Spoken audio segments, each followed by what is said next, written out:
In 1822, a white stork arrived at the German town of Klutz with an interesting accessory. A long, thin stick was pierced through the animal's neck, though the bird still seemed to be able to fly and function somewhat normally.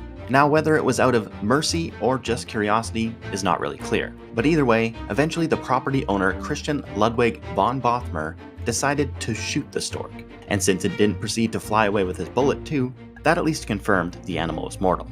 On closer examination, Christian also was able to identify the stick as being an iron-tipped arrow or spear.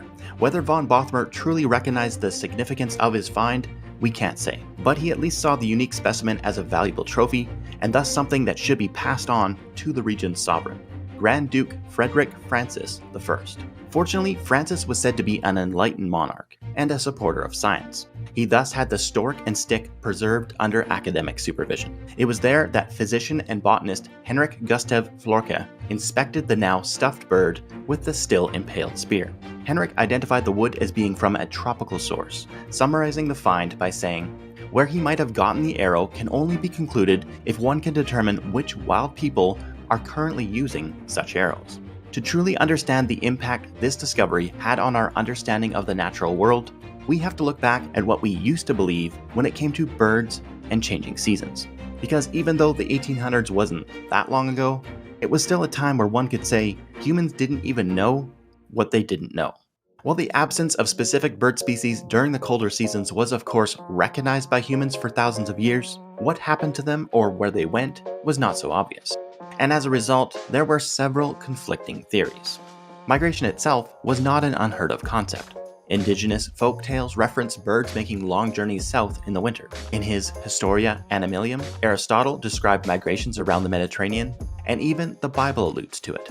Also, over the years, some European naturalists were able to provide personal accounts after they traveled to southern regions and recognized birds from their home countries. But these men often did not have the authority or stature to overcome the previously accepted conclusions by those considered more prominent or educated. Interestingly, one of those prominent men was also Aristotle. Yes, while the 4th century philosopher believed some birds migrated, he proposed that others hibernated.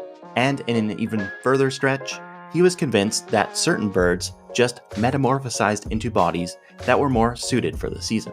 For example, the European redstart was said to transform into the European robin when the weather turned cold. Of course, the reality is that the redstart was flying south to Africa every winter and just being replaced by the robin that winters in Greece. But when backed by this supposed physical proof explained by a man as renowned as Aristotle, these ideas of transmutation and hibernation would continue to be accepted as fact for the next 1500 years. And instead of our understanding of bird life cycles becoming more refined over time, theories just got even weirder. Inspired by Aristotle, Swedish priest and cartographer Olaus Magnus suggested that swallows hibernate in the mud at the bottom of lakes and streams. Yes, you heard correctly, he was suggesting birds sleep through the winter underwater. It seems that these thoughts might have originated with people seeing swallows roosting in the reeds beside water in the evening, but finding that they completely disappeared the following morning, which of course, logic dictates, could only mean that the birds were sleeping in the water.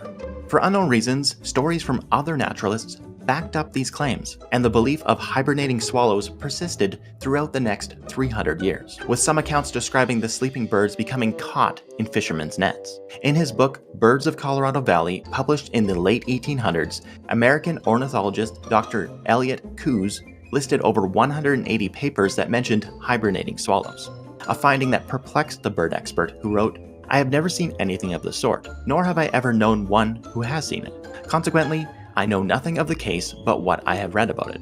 But I have no means of refuting the evidence, and consequently cannot refuse to recognize its validity." It's funny to see Dr. Coues struggling here to accept the possibility that people can lie in books. Well, it seems they can, Elliot.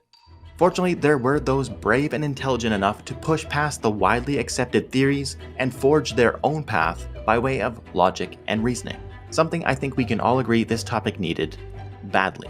In a paper that looks like it was vying for world's longest title, Harvard professor Charles Morton correctly noted that lack of food and colder temperatures no doubt caused the disappearance of birds. He also was one of the few that pointed out underwater hibernation would not be possible with an animal that needed to breathe. Thus, the answer to Professor Morton was clear. During the winter months, birds go to the moon. Man, you were so close, Charles. What happened? Based on Newton's explanations that Earth's gravity would weaken at higher altitudes, and that a lack of atmosphere meant less resistance, Morton figured the journey would be completed in about a month, with the birds sleeping and living off their body fat during a trip that he estimated to be 179,000 miles one way. Now, while more educated men debated moon trips and underwater naps, common folk had their own thoughts on the issue. One prevailing idea was that birds turned into mice, a logic based on the fact that around the same time birds disappear, mice seem to increase in number as they seek shelter in homes and buildings. If anything, these conflicting accounts and theories among alleged experts and commoners alike should emphasize just how important von Bothmer's find in 1822 really was. Botanist Henrik Florka concluded that the stork was likely impaled while wintering in the Upper Nile region, or modern-day Sudan. Finally, the world had tangible evidence showing what really happens to birds in the winter. Undisputable proof of a 2,500-mile journey. The specimen was officially named Pfeilstorch, or arrow stork, and it is still on display today at the University of Rostock. Interestingly, over 20 other Pfeilstorche have been documented over the last 200 years, though of course a German family with a fondness for African-styled archery can't be completely ruled out in every case. The incredible Pfeilstorch was only the first step in fully understanding migratory patterns, and it wouldn't be until bird banding programs started in the early 1900s that a fuller picture started to develop and old beliefs and stories were finally put to rest. I hope you enjoyed this brief history of how one bird completely changed our understanding of aves as a whole. For more entertaining accounts of old scientific theories proven wrong, I recommend the video linked here that highlights the 20 worst fossil reconstructions ever published.